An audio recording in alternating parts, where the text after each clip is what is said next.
Good morning, everyone. Welcome to the Maintenance of Equity Office Hour. Please note that this is being recorded and our team is here monitoring the chat box, as well as we'll provide some time for open questions at the end.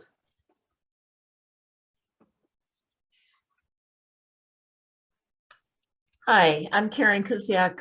Many of you who are attending have probably attended other sessions with us and know who we are, but I am going to ask all my colleagues who are involved in this work to unmute themselves and say hello.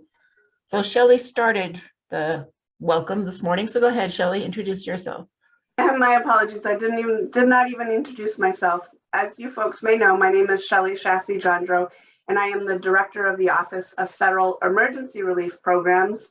And as you folks can conclude, Maintenance of Equity came about in one of our recent federal relief packages, the American Rescue Plan. I'm Monique Sullivan, and I am the ARP coordinator. I'm Karen Kusiak, and I coordinate the CARES ESSER 1 and CARISA ESSER 2 programs. Hello, I'm Ida Batista. I'm from School Finance Coordinating. We also have with us Tyler Backus, who will say hello. If he got into the meeting, I think he got in late, but. Hi, I'm Tyler Backus. I'm the School Finance and Compliance Coordinator. Thank you. So, maintenance of equity. I think it's important to know right at the very start why there is this maintenance of equity requirement or test, and it's in ARP. So it is a set of new fiscal and staffing equity requirements, and they ensure two things, several things, one for the SEA side and another set of things for the LEA side. So in the SEA, the assurance should be, or the insurance should be, that the SEA does not disproportionately reduce per pupil state funding to high need LEAs. So later on, we're going to define what high need LEAs are. And SEA does not reduce per pupil state funding to the highest poverty LEAs below their fiscal year 2019 level. Okay, so the state can't reduce per pupil state funding. On the LEA side, which is, I think, probably why many of you are here today, the statute says, as a condition of receiving funding, a district shall not, for fiscal year 2022 or fiscal year 2023, remember it's only these 2 years while the ARP funds are in play. There are two parts to it. The fiscal part is the LEA may not reduce per pupil funding in any high poverty school by an amount that exceeds the per pupil funding reduction in all schools. And by schools now, we're talking about the schools within each LEA or SAU, as we use in Maine.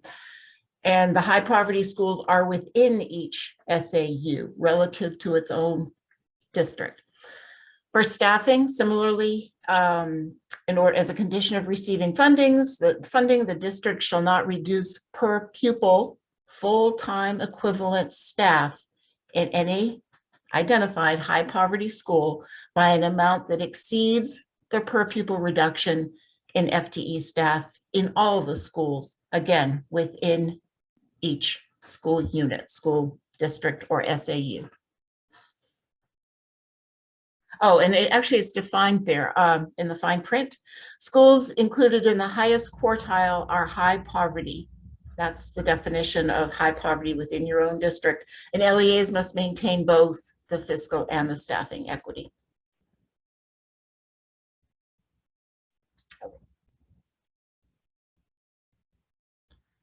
So what's the difference between maintenance of effort versus maintenance of equity? Well, both are intended to help ensure that states and LEAs do not use their ARP ESSER funds to reduce the state and local financial support for education. So that's the intent, that we're not going to reduce the funding.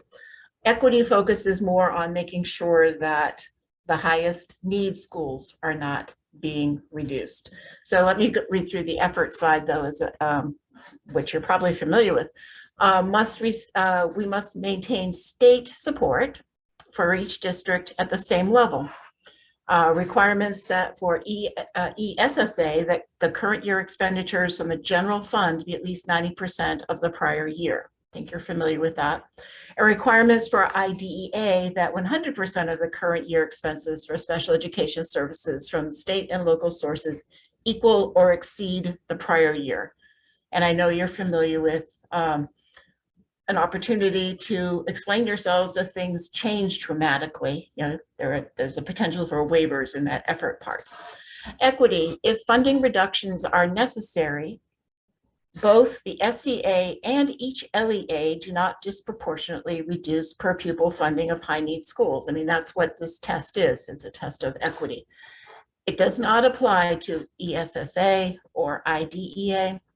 And it's, again, as I've said, it's a new requirement that came with the ARP funds, and it is just for fiscal year 2022 and just for, well, it's a new requirement, not just for, it's a new requirement in this fiscal year 2022. And it is just in regard to being able to use the ESSER ARP funds.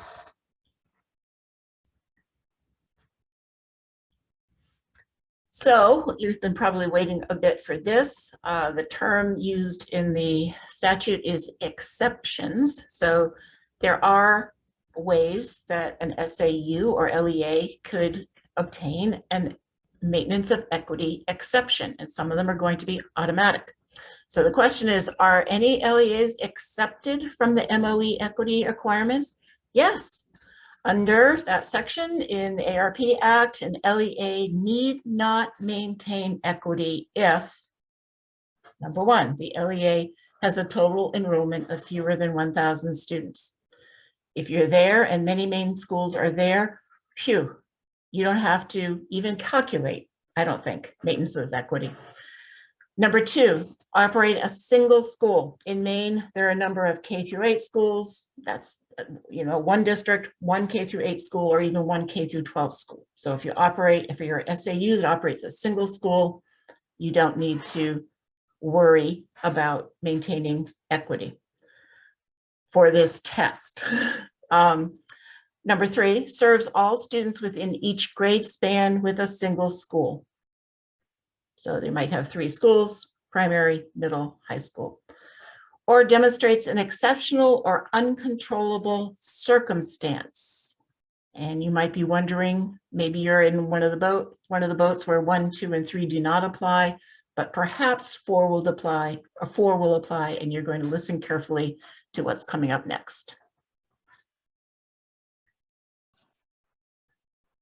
Thank you, Karen. I also want to note that I put a URL in the chat box for everyone. If you noticed on many of our slides in today's PowerPoint, you'll see at the bottom right-hand corner the slide number, but also there's a notation of where this information lives within that FAQ.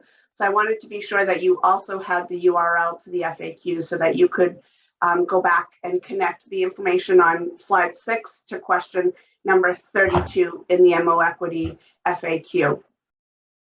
So as Karen mentioned, you know, there is some exceptions that are automatic, 1 through 3. And then number 4 is related to these uncontrollable circumstances. So here are a few that have been indicated in the FAQ and have been provided by the US Department of Education. So, you know, 1, 2, 3 bullets on the first part of this slide, but also there's this one that has been modified throughout the discussion with the US Department of Education about maintenance of equity. So in December of 2021, they indicated that we understand that you may not be implementing an aggregated reduction in combined state and local per pupil funding for FY22. That's how maintenance of equity came about. They were essentially saying, we can see that potentially you are not lowering the state and local per pupil funding for FY22. In December of 2021, they said that might also be the case for FY23. So we highlighted that one in red in particular because we do not have that information. So that is an area, an exemption that you folks might be discussing at your local level, particularly right now in this time where we all know our schools are in FY23 budget meetings and having those conversations. So take that into consideration when you're having those conversations. So we'll highlight what you would need to complete if you're thinking about the exception, the red bullet on this slide. If you are considering an exemption that is one of the black bullets, which is, unpredicted change in student enrollment or a one-time increase in your budget for the year that the pandemic was truly within our schools, which was school year 21-22. As you might recall, we had a number of districts who were doing hybrid models. We also had an array of expenses related to personal preparedness equipment, increased in staff, whether that be for student supports or for cleaning. So taking into consideration those three concepts that might be uncontrollable circumstances, if you find yourself in a situation where you're one of the black bullets, a narrative needs to be provided to the U.S. Department of Education. And the narrative must include why you are seeking this exemption request. And the U.S. Department of Education will take each of those requests case by case. We feel like there's a level of urgency with all of these federal emergency relief funds. We understand that we've been communicating fast and furious with these emergency funds, but essentially keeping in mind that maintenance of equity was required for FY22, which is the school year that we are currently in. So what might be some of the stories that you would tell to illustrate your uncontrollable circumstance? As I mentioned, we will highlight the process in which the bullet in red on our very next slide. So essentially, the U.S. Department of Education created this exemption form, which is Appendix B in the FAQ. As I mentioned, they updated it at the end of December of last year to include FY23. But essentially, this is a form that a district could choose to complete if they can certify they will not implement an aggregate reduction in combined state and local per pupil funding for the relevant fiscal years. So you may select that you're not doing that for FY22, but leave FY23 blank or unchecked. Or a district may select that they're doing it for both fiscal years or one or the other. This form, if you select to indicate you will be able to certify that you will not implement that reduction, needs to be completed and sent to the DOE. We've provided Monique and my email right there. It should be CC'd to both of us. And our next step is we must inform the U.S. Department of Education that District X has certified they will not implement this reduction. And then that information will be also published on a MOEquity dashboard that is required by statute for the department to illustrate. So I mentioned that dashboard, and that dashboard essentially says which schools are exempt based on the three that are not exempt. The schools that automatically have an exception, the three, and then we also have to list any district that has filled out this form. So keeping in mind that we know you're all in budget seasons, and if you feel that you can certify this form, we do encourage you to fill it out. We know that there's anywhere from 40 to 45 districts that need to maintain equity with the information that we have at the department. So I know Karen talked about those three exceptions, the 1,000 students, single school, or no duplicate grade spans. And she indicated that we would not require a district to calculate maintenance of equity, and that's correct. However, we want to be sure that you are maintaining the documentation that shows that you've met that exception. So that might be the information that you submit to NEO in regards to your student participation.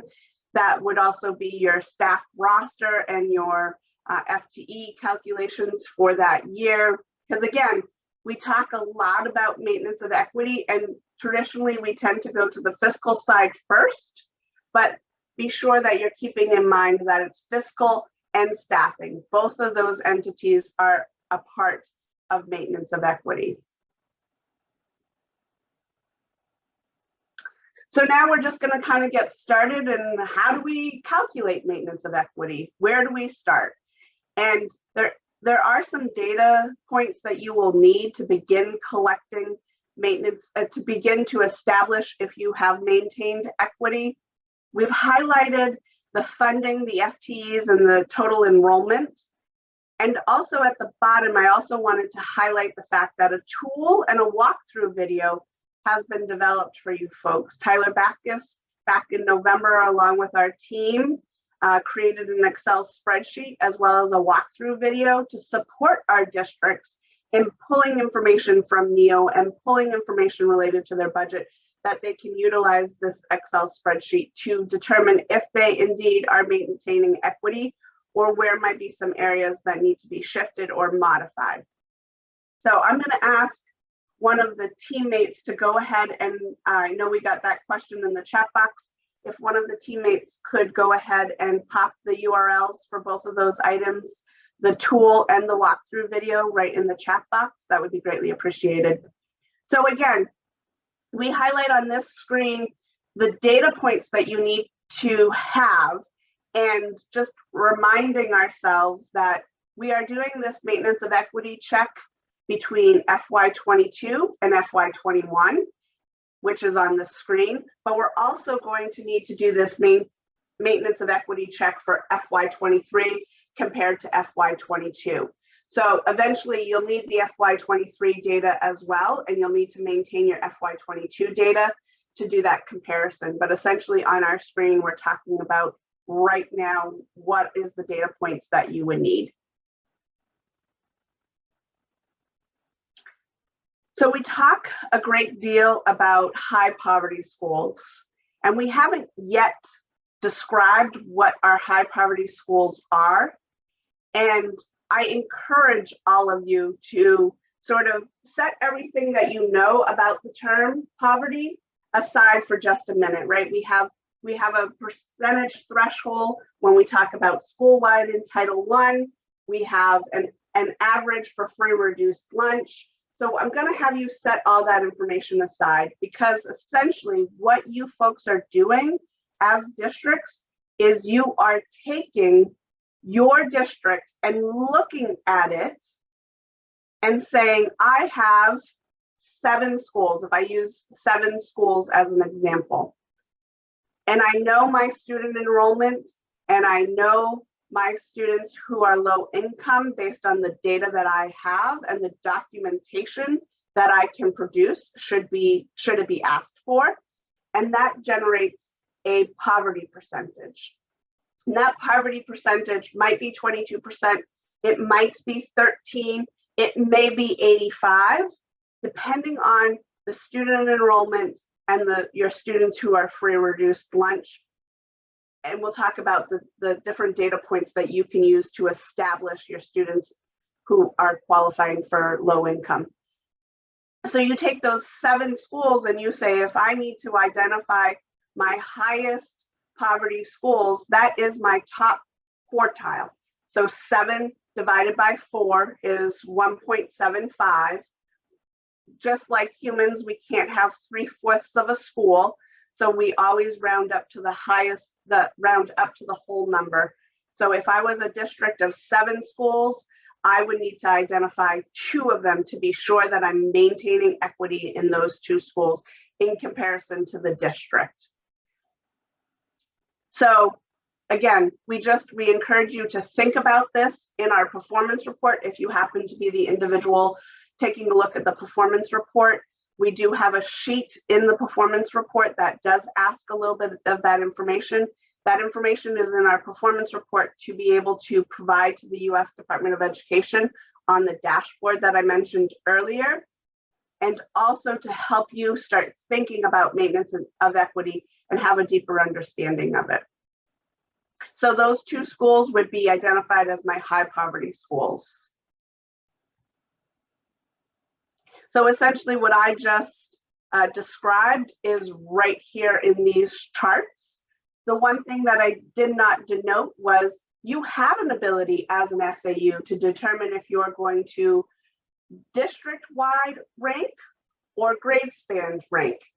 And again, we're going to set some of our knowledge of poverty and ranking aside, because this could be extremely different than your Title I schools.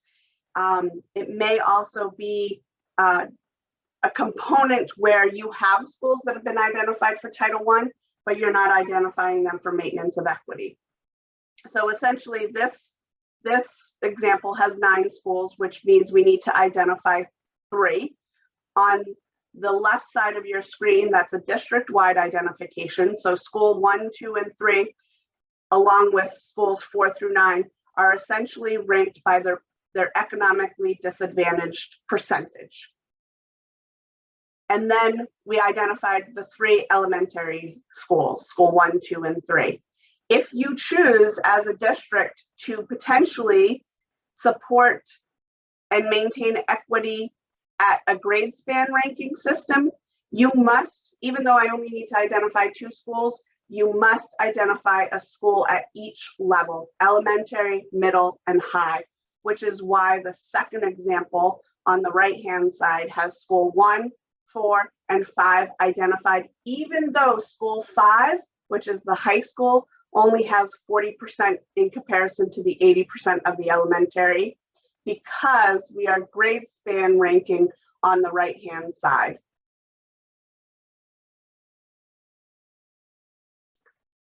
So what do we take into consideration when we're pulling those funding sources to determine fiscal equity? Essentially, you're taking all sources of state and local funding. So we've provided you with some descriptions here about the current expenditures for free education, and just want to be sure that you're thinking about this in regards to what type of income, what type of funding sources you're pulling into fiscal equity. Excuse me. So this does not include, sort of midsection of this slide, this does not include capital outlays, debt services, federal funds. So I know that we've been talking to a few schools that say, well, geez, you know, I put my CARES ESER 1 here in this school because of X, Y, and Z. Federal funds, whether that be ESEA, CTE, IDEA, or any of our emergency funds, do not go into these calculations. They are not part of the funding sources that you will utilize for maintenance of equity. Excuse me. The one thing that I want you to take into consideration is consistency, and that's sort of the last line of this slide. Regardless of what it is, whether it's the sources that you pull in or the type of staff that you're pulling in, you want to be sure that those items are consistent when you're doing the maintenance of equity check for FY22, and again, when you're doing the maintenance check for FY23.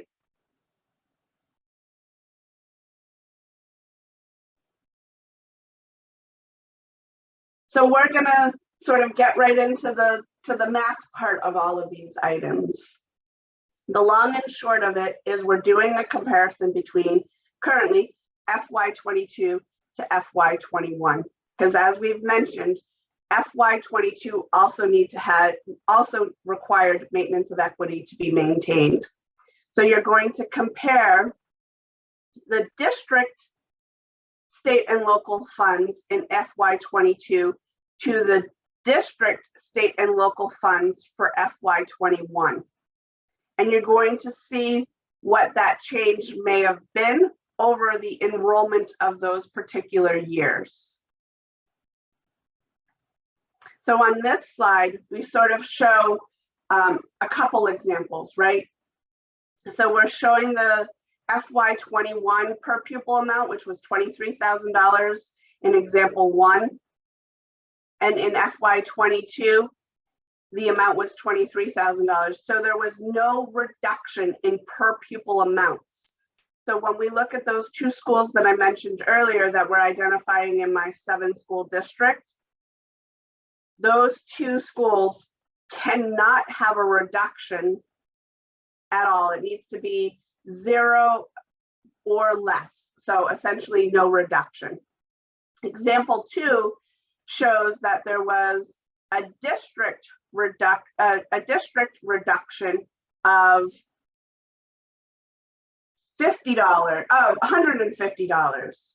So if a school that I need to maintain equity had a greater reduction than $150, that means that I would not be maintaining equity.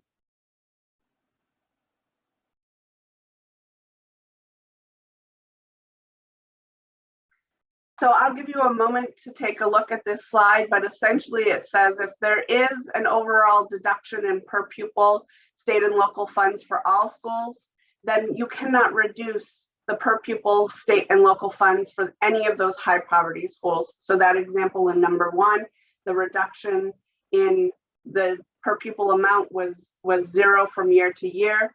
So essentially no other schools within your highest poverty ranking could have a reduction as well.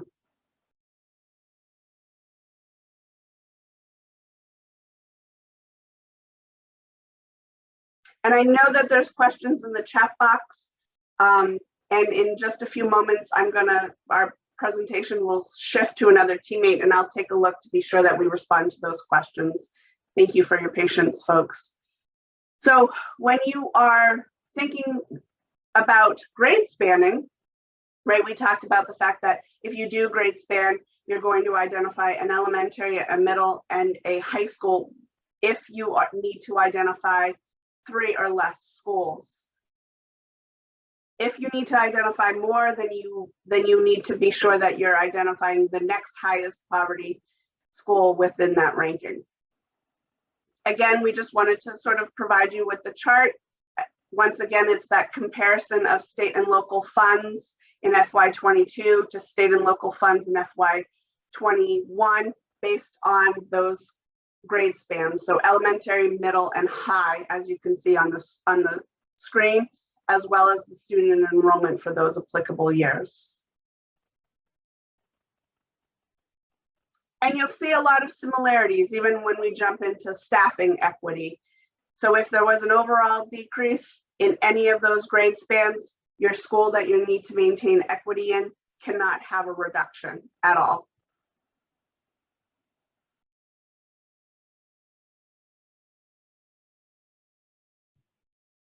Well, good morning, everyone. Just like with the fiscal equity, you also need to make sure that you have staffing equity. So the next few slides may look very similar to the fiscal equity slides, but instead of looking at a per pupil amount, you're going to be looking at making sure that the FTE counts are equitable between the lowest or the poverty schools that are in the highest quartile versus those schools that are not. And it will be based on, again, the district's FTE. So how does a LEA determine which FTEs to include? We have 2 bullets here, and this is also in the FAQ document if you want to look at that as well. But it must include all paid staff, both instructional and non-instructional. And this would include all employees and those hired by contract who perform school level services. So a lot of this is going to be based on what you enter into your NEO reports. And then staff who are split their time between more than one school building should include the proportional FTE for each school. So again, you're going to have the big piece here that I know we're going to get questions about. Well, you know, where do we put this person if it's a contract? So the thing that I think what we're taking away from all of the information that we've received from the U.S. Department of Education and reading the MOEquity the facts document numerous times is that I think the key piece here is to maintain the documentation. So however you assign teachers or not teachers, but staff to different schools, and that includes contractors, then you need to have documentation that shows how that staff was split their time between the different schools. And that, just like your local board policies, those may be different depending on the school district. And an LEA is also encouraged to consider equity in the terms of its overall staffing budget.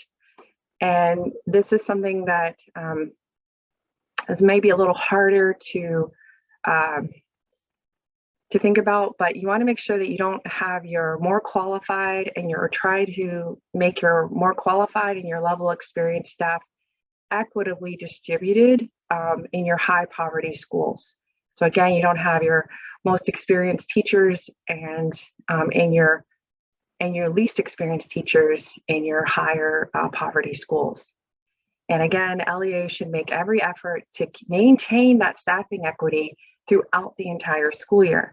Now, again, as Shelley mentioned, this MOEquity requirement started in the beginning of FY22, which was back in September, and now we're at the end of March.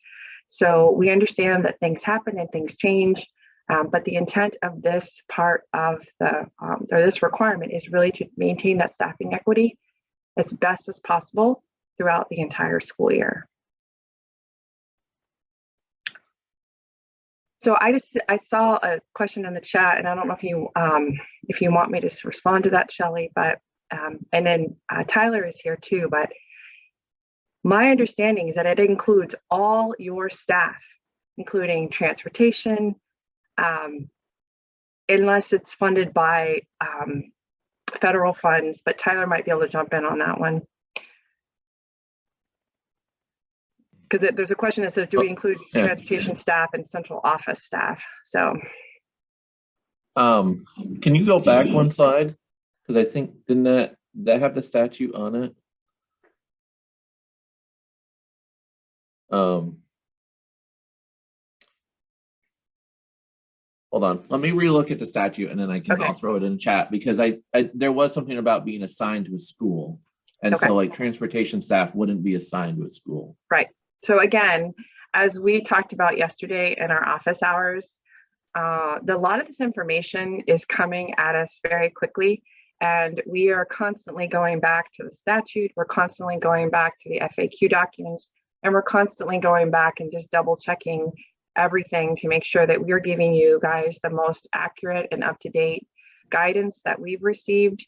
And we know that things change. So we're doing the best we can. So a lot of times we may come back to you and say, we don't know the answer to that question, and we'll get back to you. So that is kind of the beauty of this work. So I think we go into the next slide.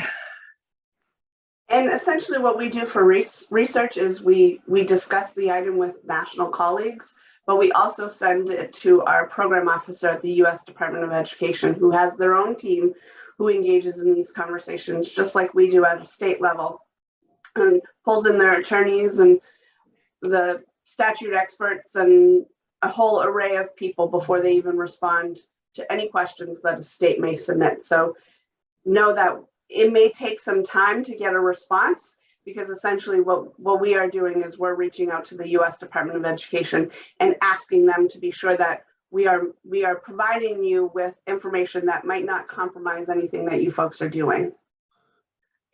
So again, I just wanted to take a step back and look at a couple of questions in that chat, because I think it might help frame some of the questions we're getting. And I know we talked about it yesterday at the office hours, or the walk-in office hours, but the performance report that is due tomorrow, that is like a progress of see where spending is happening, and also gives us information to report back to the federal government, to the U.S. Department of Education. In regards to the MOEquity, the requirement on the performance report is just basically a check to say, hey, we're maintaining equity. We're maintaining equity at this point in time, and we are throughout the year. So there was a question in the chat about the performance report and the MOEquity requirement. So although they seem like they're together, it's just a check to make sure that districts are doing the MOEquity. You're going to need to decide once you do the math and, you know, look through all this, is that hopefully what you responded to on the performance report is accurate at that point in time, but it shouldn't be a reason for you not to be able to do your performance report, because it's literally, you're supposed to have maintained equity throughout the entire year. This is just a checkpoint to say, hey, just remember, you're supposed to be maintaining equity since September. And I think I'll get back to some of the other questions, but there was one in here.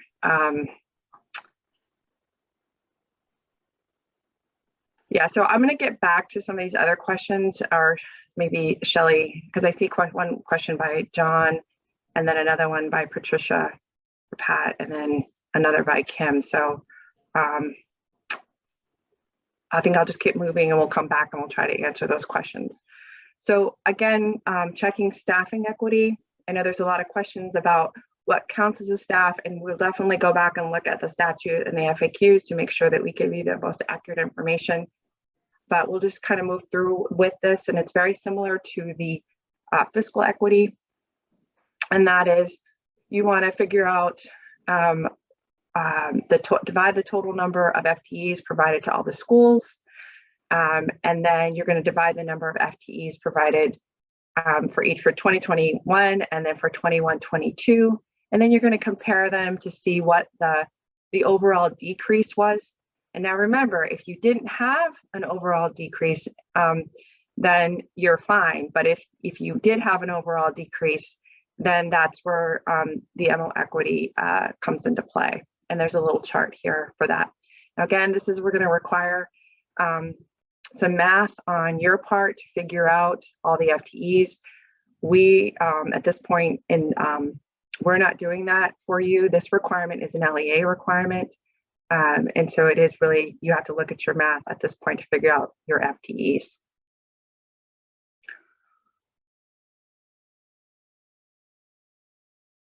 And then just like again with the fiscal equity, if there is an overall decrease in per pupil FTEs for all schools, then the LEA or the SAU has to make sure that they don't reduce the per pupil FTEs for any of the high poverty schools by more than that amount. So if you had, for the example here, is that if you had an overall decrease in 0.09 FTE per pupil for 2021, and plan to provide a 0.08 FTE per pupil in all this in 2021, then there has been a decrease of 0.01 reduction in per pupil FTEs overall. So in FY 21-22, the LEA may not reduce per pupil FTEs in any high poverty schools by more than that 0.01. So example, if you have a high poverty school received 0.1 FTEs per pupil in 2021, then it must receive at least 0.09 FTEs per pupil in 21-22. So again, you have to look at what your reduction is overall in the district, and then how is that going to play out for all schools overall, and then make sure that if there is a reduction in your high poverty schools, that it's not more than overall reduction. And if there is no decrease in your per pupil FTEs for all schools, then the LEA cannot reduce per pupil FTEs for any high poverty school at all. And we actually had this, I'm not going to really read this example, but we had this conversation yesterday at our team that if you didn't have an overall FTEs per pupil in your, for all schools, but you've decided to shift some staff around, and you still have to make sure, so maybe you decide you're going to shift some staff from an elementary school and you're going to move it up to a middle or high school, you still have to make sure that you're keeping that, you can't decrease that elementary school by less than what the decrease would be at overall. So it says, in 2021, the LEA may not reduce per pupil FTEs to any high poverty school at all. For instance, a high poverty school received 0.1 FTEs per pupil in 2021, then it must receive at least 0.1 FTEs per pupil in 21-22. So I know there's a lot of shifting that happens between years based on populations. You may have a big grade level at one level, and then your staffing moves with those students. But you always want to make sure that there's no that it's proportional for your high poverty schools.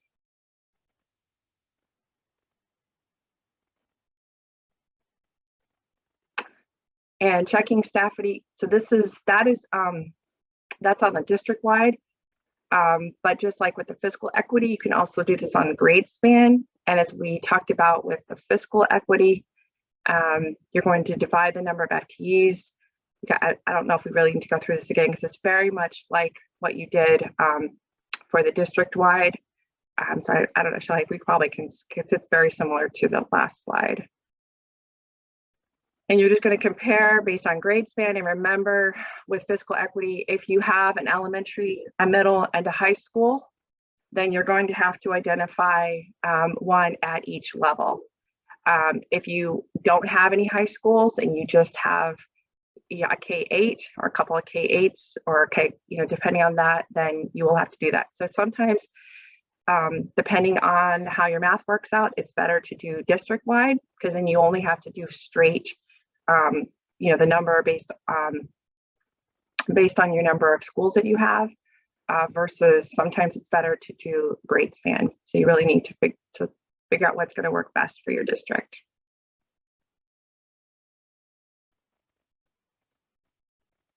And again, this chart is just what we said, the narrative part from the previous chart and from the previous slide.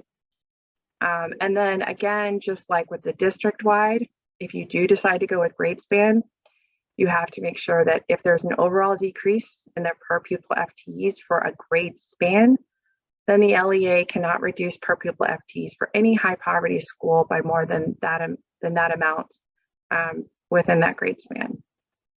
And I could read this example again, but I think most of you hopefully will understand that whatever your district, if you have a decrease, whatever your overall decrease is for the district, any high poverty school, their decrease has to be proportional to that overall decrease. And if there is no overall decrease, then you cannot decrease a high poverty school at all. They at least have to maintain what they had in the previous, in 2021. Their 21-22 has to be at that level or higher. It cannot be decreased.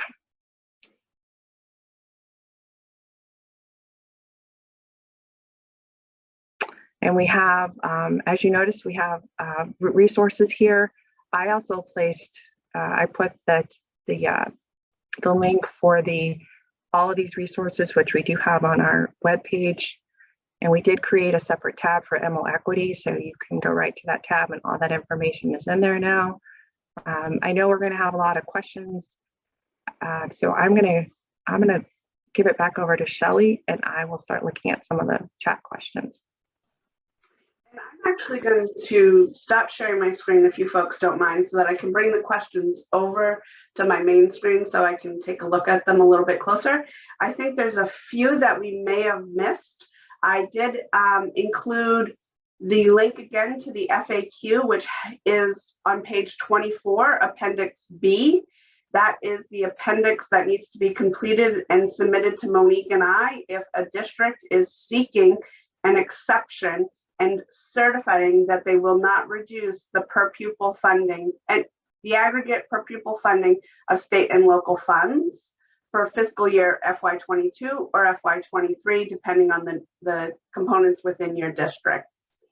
We will have the slides and the recording on our website. What we will do is Karen has created an accordion on our website under ESER that is devoted to maintaining maintenance of equity.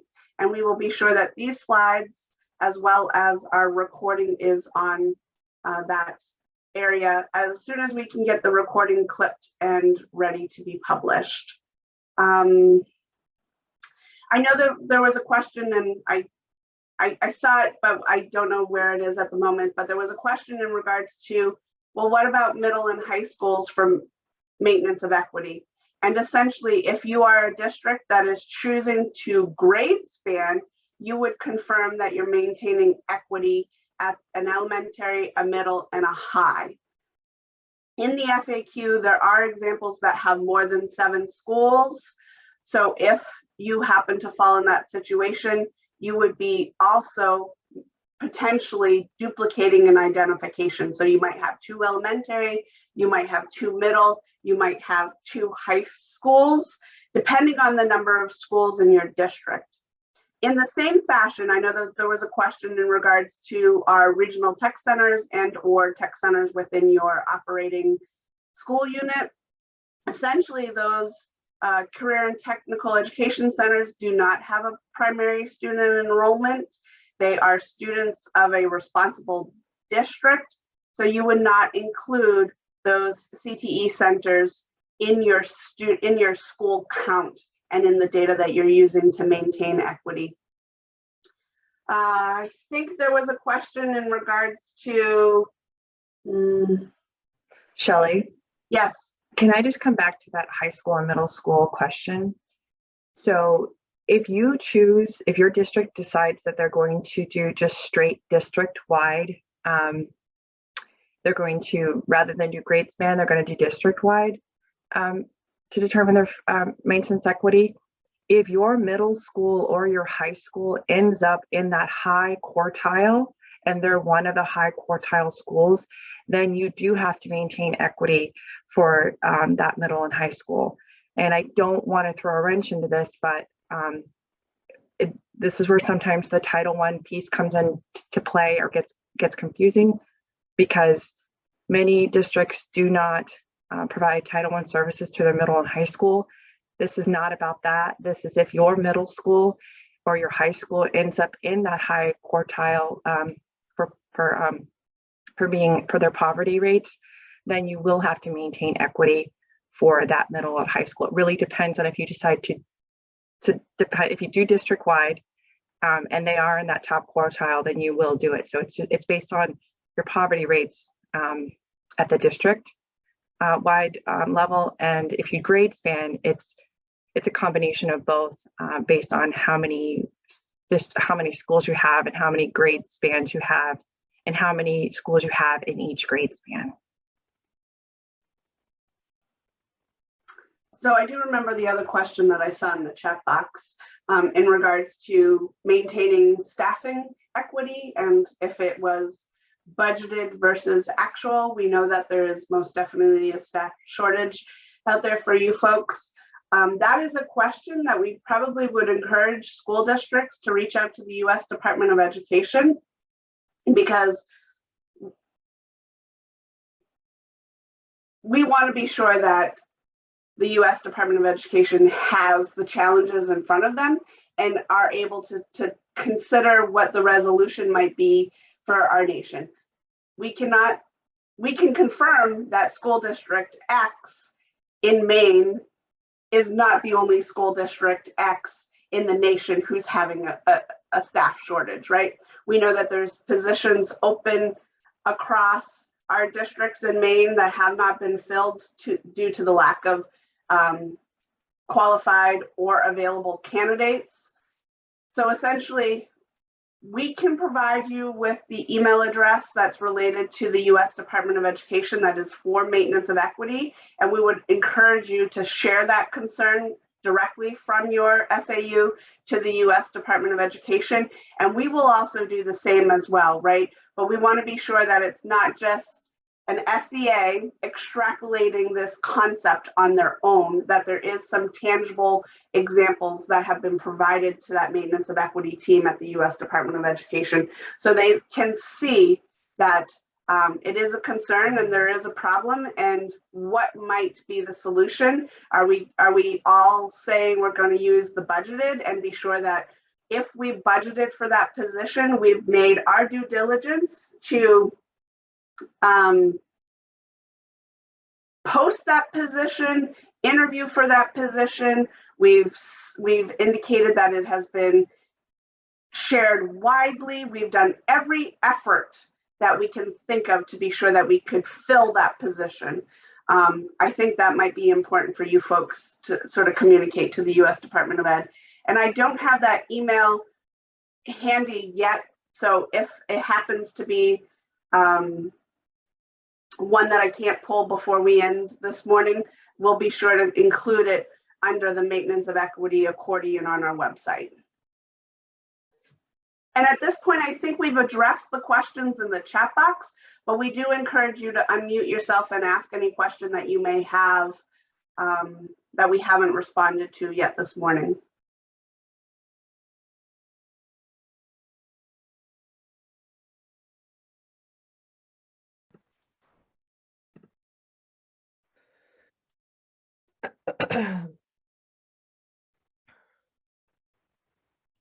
Go ahead, Kim. It looks like you have a question. Thank you. So I'm just confirming that it's total FTEs in the school. That counts not just teachers and ed techs, but even like support staff in the office. Is that everybody? So I just relooked at, Shelley, I just relooked at the Q&A, and it does say all staff, whether they're your staff or you've contracted for that staff and they're supporting students in the school. There was a different question about, does it include transportation staff? And I, looking at the Q&A document that USAID has put out, it doesn't address that type of question. Okay, so I'm taking it a yes on all staff. And my question about the per pupil, Tyler, was exactly that, right? Traditionally, it was certain expenses, but not all. But it sounds like it may be all at this point. We just don't know. Thank you.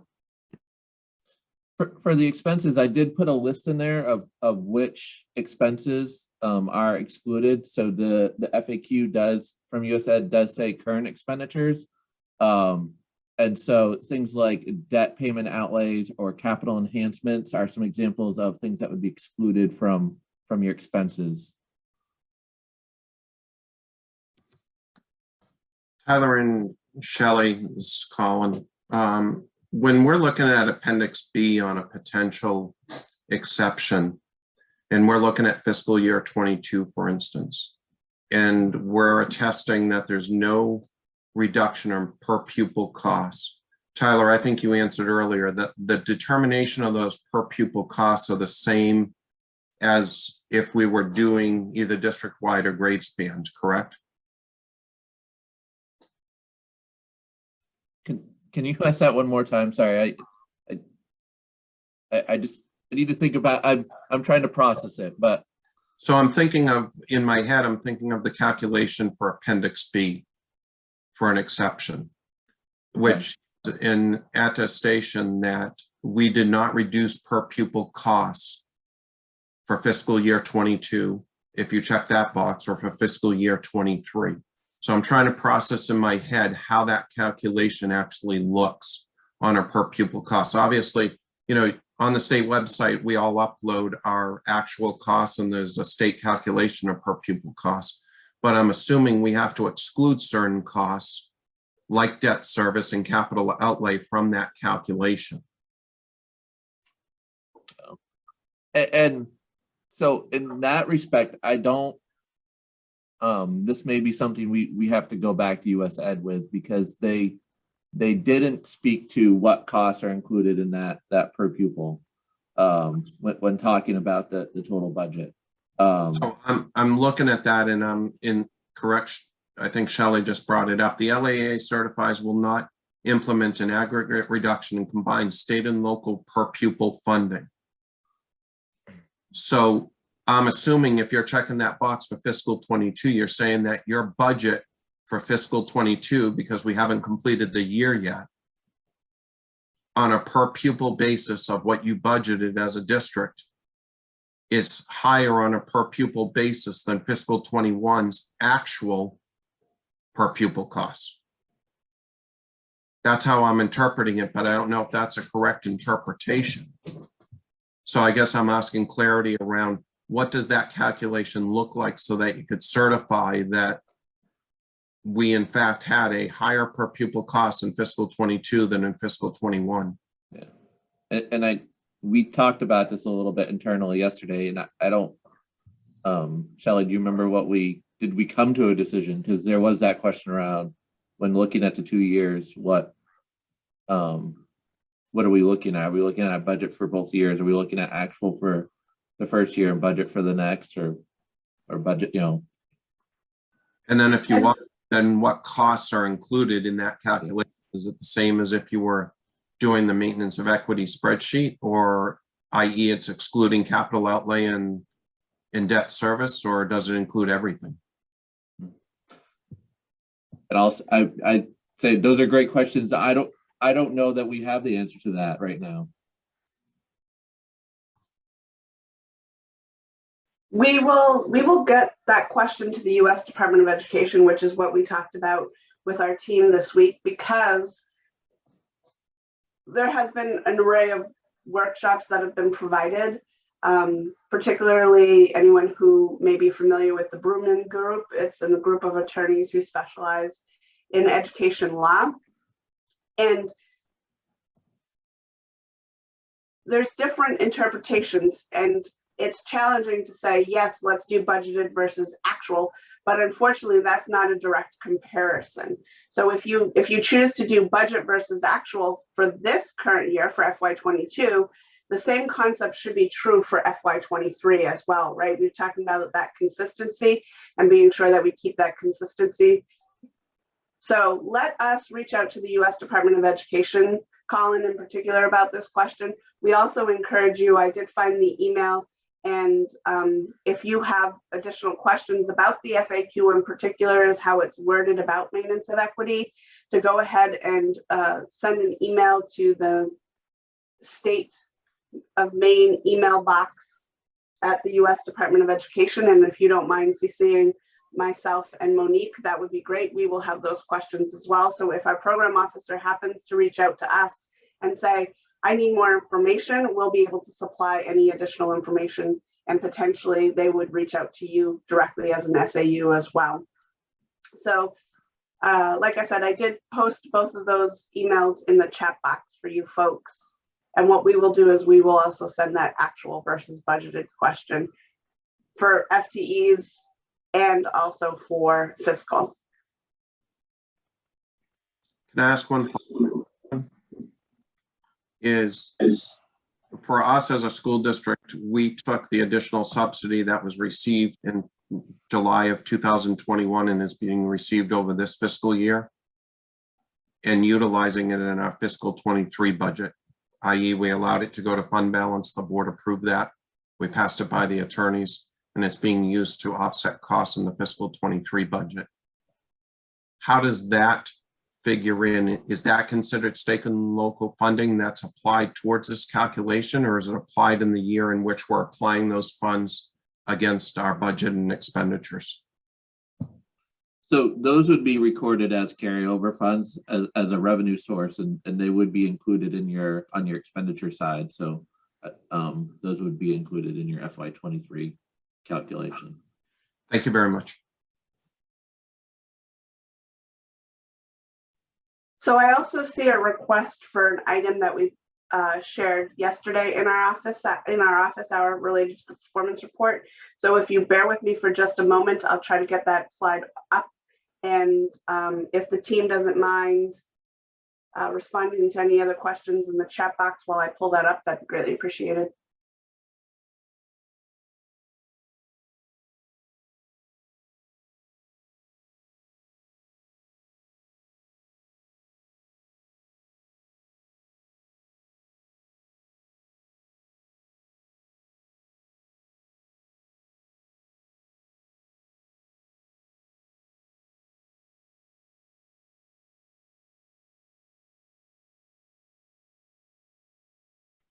Is there a question in the chat area that has not been addressed yet?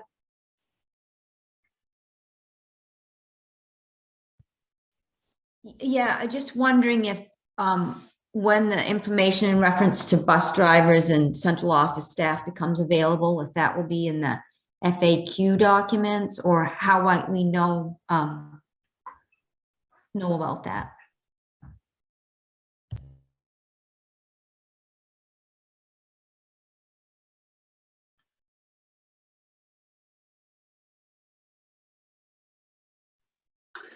So we can post something on our website. We don't have a separate main FAQ document for maintenance of equity. We do have the U.S. Department of Education's FAQ. So we will look into that question with our program officer at the U.S. Department of Education, and any response that we receive back, we will try to include as a blurb underneath that maintenance of equity accordion. Thank you.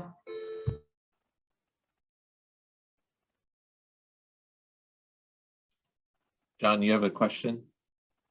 Yeah, I don't know how well I'll ask it though, Tyler. So it's with regards to the staffing. I've kind of put it in the chat, but I don't know if it made sense. Basically, I'm asking if we choose to do a district-wide, which I think we would. I think we potentially may have schools in which we have gained students or not lost students, which would be high poverty. And we may have schools that were not identified as high poverty where we lost students. And so you may see a ratio change between the two because of student movement. And would that potentially cause us to be at risk of being out of compliance?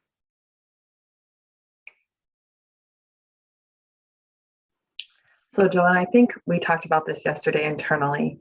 So you're comparing schools within that year. Mm-hmm. So if you have students that you have student movement from like one year to the next, it's not so much based on where the schools are. Like you're not comparing schools year to year. Mm-hmm. You're comparing a decrease from year to year, overall decrease from year to year.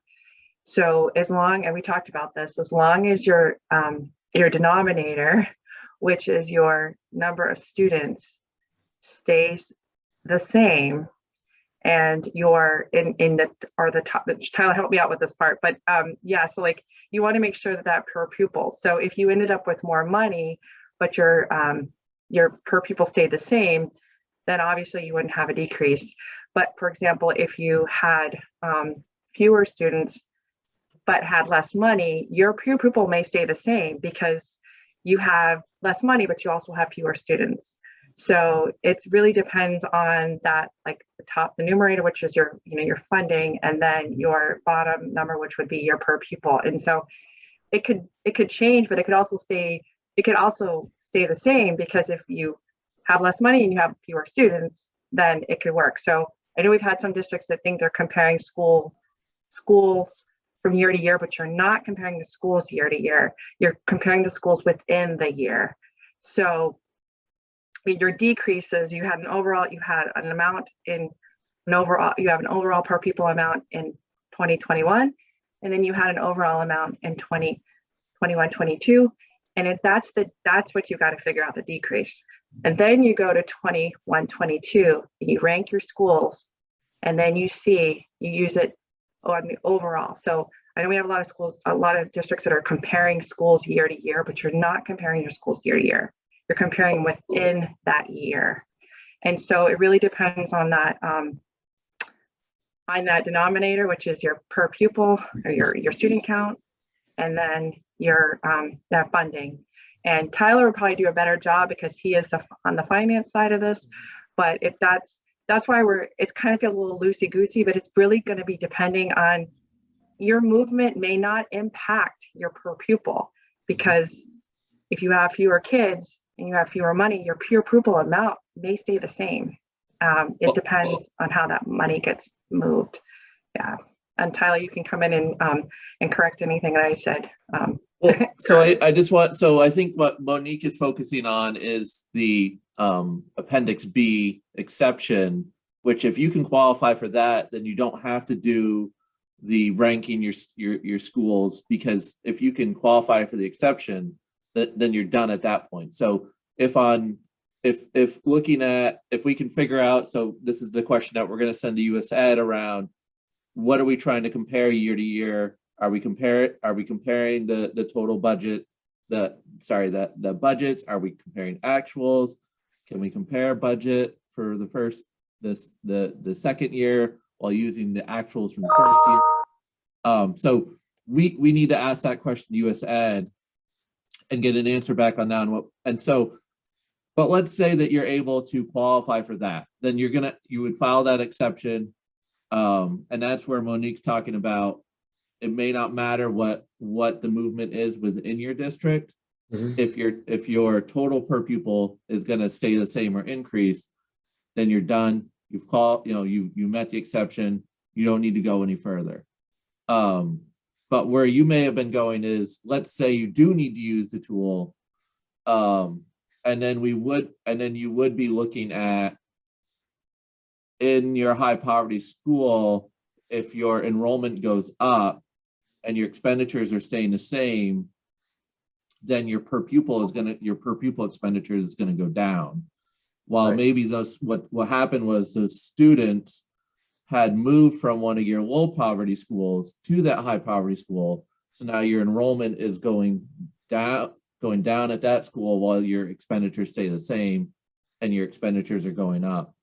And that may be one of those areas where that may put you in, could put you in trouble. And then that may be something that, if there wasn't a big enough shift in your enrollment to internally be saying, well, I need to move a teacher with that, because maybe it was only one student in kindergarten and one student in first grade, or two students in a grade, so that doesn't warrant moving a teacher. Then that may also be something that you emailed directly to US Ed on an exception under number 4, because you can't change your staffing, but our enrollment did change.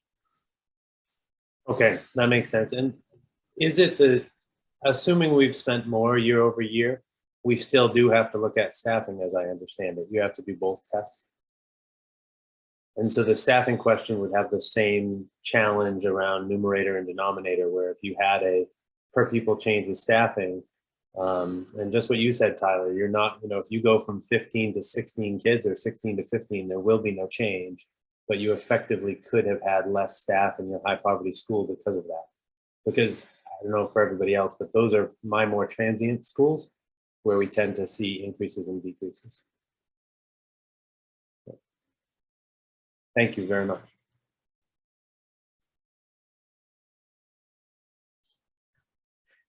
And there was, like I mentioned, there was also a question in the chat box that referenced a component of our performance report and sort of the ways in which the poverty rates can be determined. So if you are not the one that is collecting the information for the performance report, essentially, we do have a section in our ESE, excuse me, you can tell that's where it came from, our ESER performance report, and it asks for the schools within the district, their grade span, student enrollment, and then number of low-income students. So these 3 columns are self-inputted. And let's say I'm trying to determine my 54 in this column in our test site. I can determine the 54 based on these 5 different measures. You can determine it on one, or you can determine it on multiple. So if you are determining the poverty rates for FY22 based on free and reduced lunch eligibility and SNAP, you want to be sure that you have that same determination and measures for FY23, that you are including this consistency, right? We talked about that. So documenting what you used to determine the number of kiddos who are low income, and making sure that that is consistent from FY22 to FY23.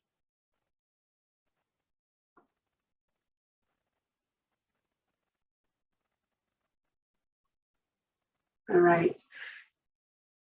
I know that there was a question in regards to the slides, and as I mentioned, we will get those posted as quickly as possible. I know I also received a couple emails. If you did send out an email to me, I will try to get those slides to you via email also, but please do visit our website. By the end of the week, we should have something available for you folks.